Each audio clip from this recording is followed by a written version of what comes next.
Okay, so can you guys please explain this to me? So the jobs report came out, and maybe I'm reading this wrong, but it said basically 270 or 280,000 people were hired, maybe right around 250,000, right?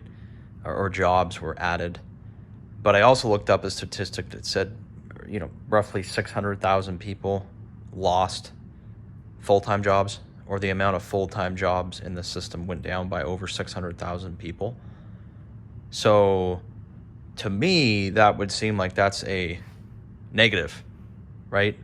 You have more people that are working, but a lot of the jobs that they are working are part-time, or maybe it's actually one person working 2 part-time jobs or 3 part-time jobs, right?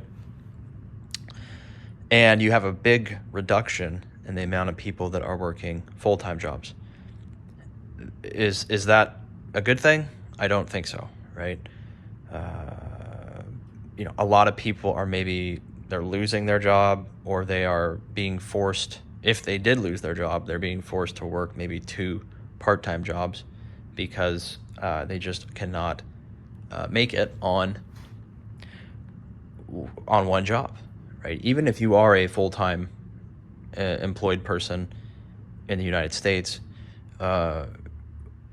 it's likely now that with inflation and the cost of living going up so high, that you're going to have to be doing something on the side or something on the weekends or some other thing to generate some income.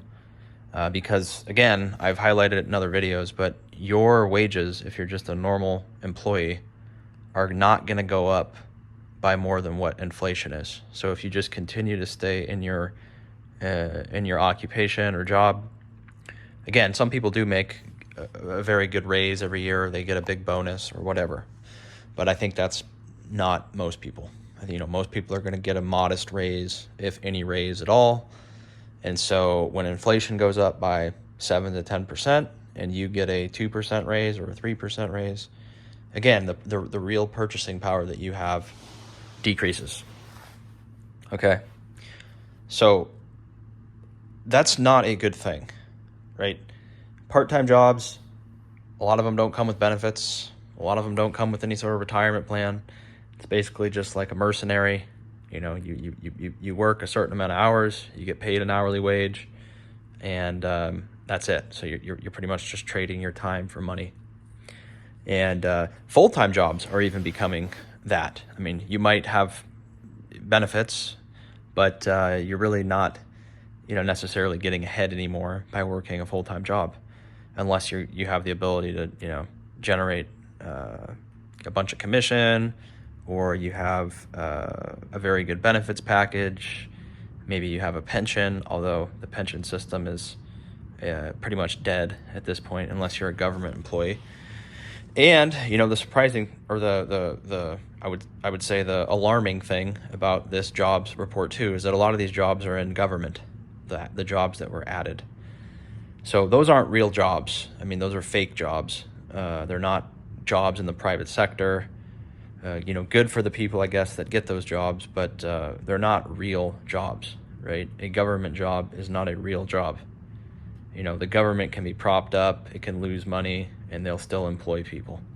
But jobs in the private sector are a better indication of what's actually going on. If the private sector is not hiring anyone, that it's a bit problematic, right?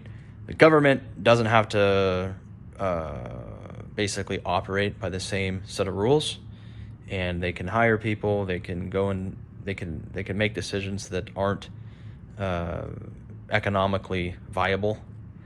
And so it's not really a good indication when a lot of people are getting government jobs of how the economy's doing as a whole, because there's a lot of waste and a lot of things that the government can do that a private company could not get away with, right? The private company is going to be judged based on how well it's being run, their profits, and if they're not making money, after a period of time, especially when interest rates are high now, they're going to go out of business. They can't just borrow money at 0% or 1% and continue the downward spiral, right? they're not going to be able to borrow money. If they're not profitable, if they're not showing signs of success, they're going to go out of business. So again, you guys let me know what you think on that, but that is a troubling statistic, I think, because more people working part-time jobs is bad, because you know that's not sustainable. You can't really afford, you might be able to get by just yourself, but if you have a family and kids and other obligations financially and you lose your full-time job, you're going to be struggling to make it, even with 2 part-time jobs. And a lot of people, I think, are having to do that. So not good when people are losing full-time jobs and having to work, 1 or 2 or even 3 part-time jobs. You guys let me know what you think on that data. You can subscribe for more. We'll see you in the next one. Take care.